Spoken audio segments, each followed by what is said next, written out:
Olá, você que está ligado aí no Instagram ou no nosso canal do YouTube, não deixe de se inscrever no nosso canal e deixar seu like aqui em Professor Adelmano Benigno, nosso canal aqui no YouTube, ou no Instagram, aqui no nosso perfil. Não deixe de seguir nosso perfil aqui no Instagram para assistir vídeos como esse, das quais nós fazemos aqui análises jurídico-penais de casos de repercussão, ou comentamos temas e assuntos polêmicos e importantes que dizem respeito aí direito penal, processual penal, as ciências penais como um todo. Pois bem, nós fizemos uma live no Instagram para definir a escolha de um tema de repercussão nacional ou regional. Nós falamos aqui de São Luís Maranhão, mas nós fizemos uma live e a participação de pessoas de diversos lugares do Brasil.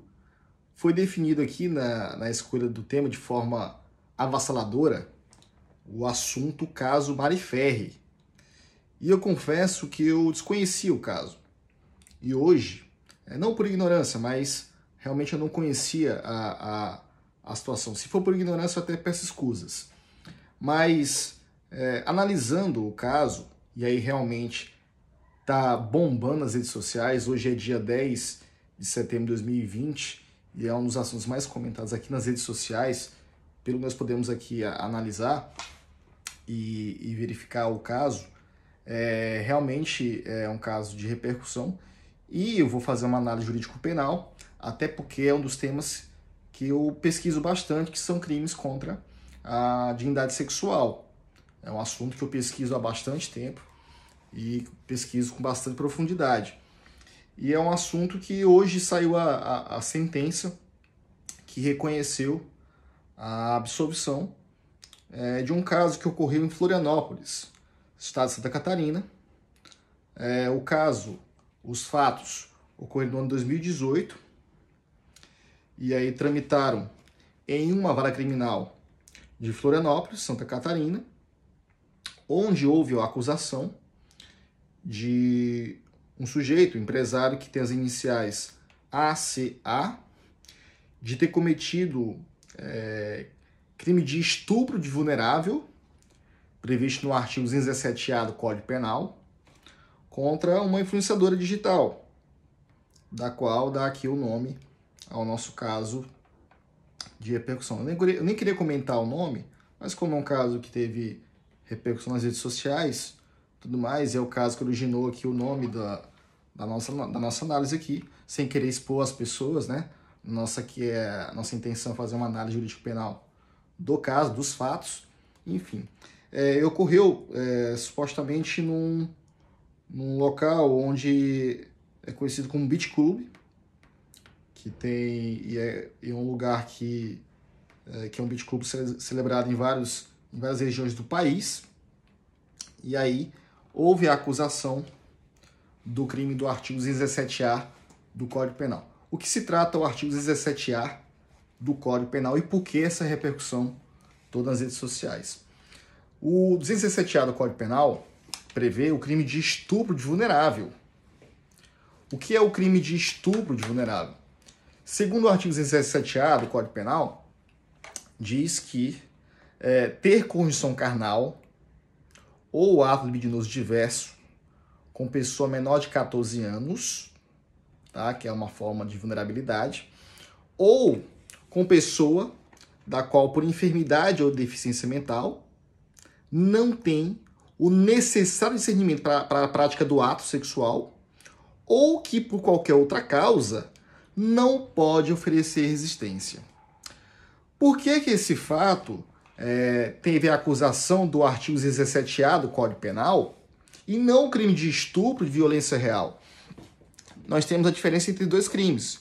O estupro vulnerável, que é previsto no artigo 17-A, que foi aqui mencionado, e temos o crime de estupro do artigo 213 do Código Penal, que há o constrangimento da vítima mediante violência ou grave ameaça a ter com ela conjunção carnal ou ato libidinoso diverso.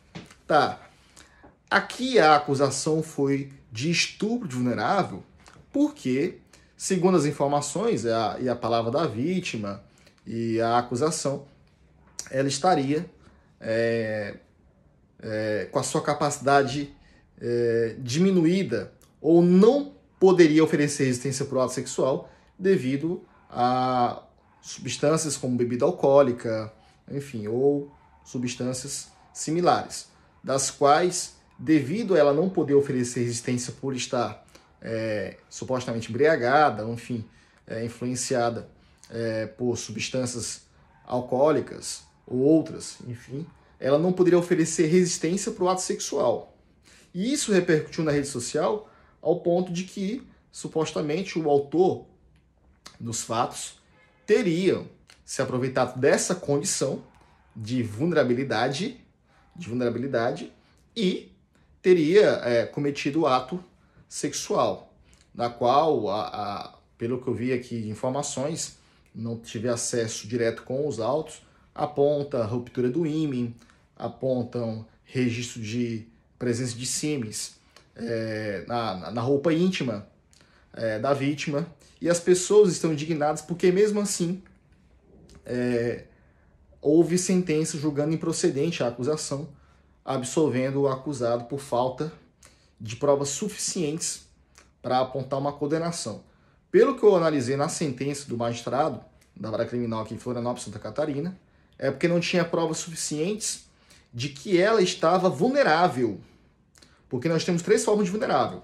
A vulnerabilidade pela idade, por ser menor de 14 anos. A vulnerabilidade pelo fato da enfermidade e deficiência mental não poder oferecer resistência para o ato. Ou a vulnerabilidade que por qualquer outro motivo não pode oferecer resistência para o ato sexual. Tá? E aí é pacífico na doutrina, jurisprudência, principalmente jurisprudência, de que a palavra da vítima é suficiente para apontar uma condenação nesses crimes, porque dificilmente tem presença de testemunhas, acontece em lugares que não tem testemunhas oculares, tal. Mas aqui não é a acusação do 213 do Código Penal, aqui é a acusação do 217A do Código Penal, que, por conta dessa circunstância da vulnerabilidade, da embriaguez, enfim, outro motivo, ela não poderia oferecer resistência para o ato sexual. E não ficou comprovado que ela não poderia oferecer essa resistência, que ela estava realmente com a vulnerabilidade absoluta, com uma vulnerabilidade completa, ao ponto de não oferecer resistência para o ato sexual.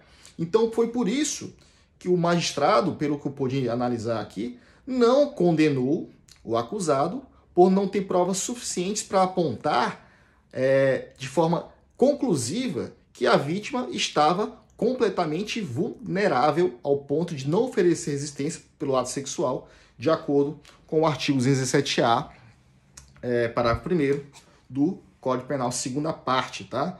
217A, parágrafo 1º, segunda parte do Código Penal, tá? Então, essa análise que eu faço de forma jurídica dos fatos, obviamente não tive contato com os autos, não estou afirmando que a sentença do juiz foi correta ou foi incorreta, eu estou aqui analisando os fatos, pelo que eu pude perceber, a pedido dos seguidores aqui nas redes sociais que escolheram esse assunto.